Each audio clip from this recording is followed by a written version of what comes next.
নমস্কার, রাধে রাধে বন্ধুরা, সুপ্রভাত। আজকে আমি তোমাদের সাথে শেয়ার করব আমি নিত্যদিনের পুজো কিভাবে করি। তো বন্ধুরা, দেখতেই পারছো ভিডিওটি আমি একটু ফাস্ট ফরওয়ার্ডে রেখেছি, কারণ আমি যথেষ্ট ধীরে সুস্থে শান্তিতে পুজো করি, কিন্তু সেভাবে ভিডিও করলে অনেক বড় হয়ে যাবে, তাই ভিডিওটি ফাস্ট ফরওয়ার্ডে তোমাদের সাথে শেয়ার করছি।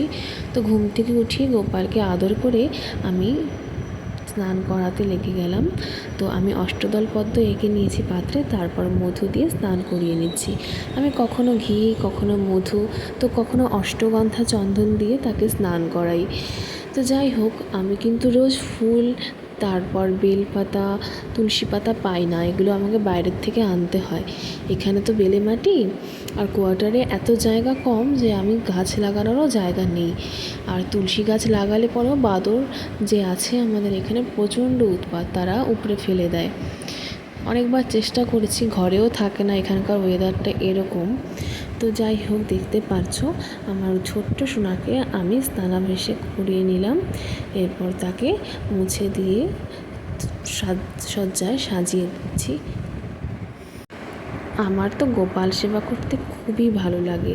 ইচ্ছে আছে এরপর যখন অন্য কোথাও শিফট করব, ততদিনে আমার ঘরে যে আমার ছোট ছেলে আছে সেও বড় হয়ে যাবে, আরেকজন গোপালকে আনার।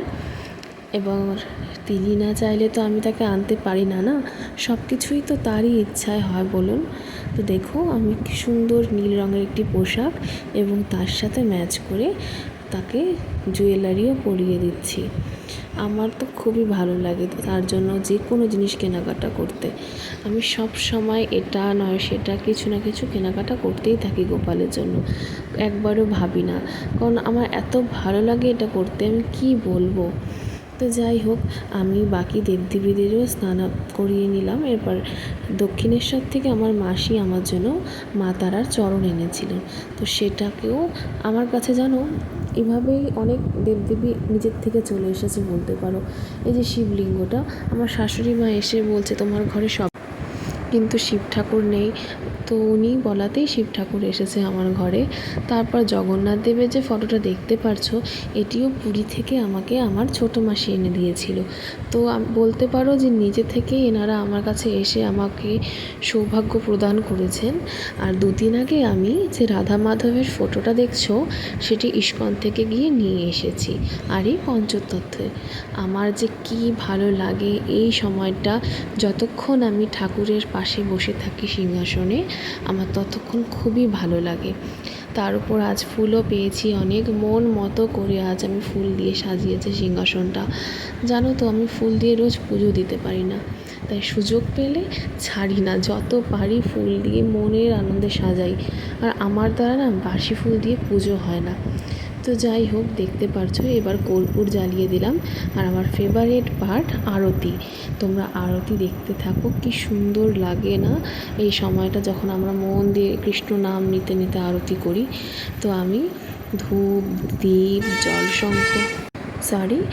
ধূপ, দীপ, জলশঙ্খ এবং ময়ূরের পাখা দিয়ে বাতাস করে দিই, এবং প্রত্যেকবার একটা জিনিস দিয়ে আরতি করার পর আমি হাতে আচমন করে নিই, যেটা আমি ইস্কন থেকেই শিখেছি, ওনারা এভাবে করতে বলেন। তো দেখতে থাকো আরতি। কার কার ঘরে গোপাল আছে আমায় জানিও কিন্তু। আমার খুব ভালো লাগে গোপাল সোনাকে, জানো আমি তাকে স্বপ্নে পেয়েই এনেছি বলতে পারো। অনেকে প্রথম প্রথম ভয় দেখিয়েছিল, কিন্তু সেই ভয়কে জয় করে আমি নিজে নিয়ে এসেছি তাকে। নিজে এনেছি বললে ভুল হবে, তারও হয়তো ইচ্ছা ছিল। তো আমি যেমনভাবে পারি আমার সাধ্যমতো তার সেবা দেওয়ার চেষ্টা করি। তো দেখে বলো তো কেমন লাগছে আজকে আমার ঠাকুরের সিংহাসনটিকে। লাইক এবং কমেন্ট করতে ভুলো না কিন্তু। রাধে রাধে।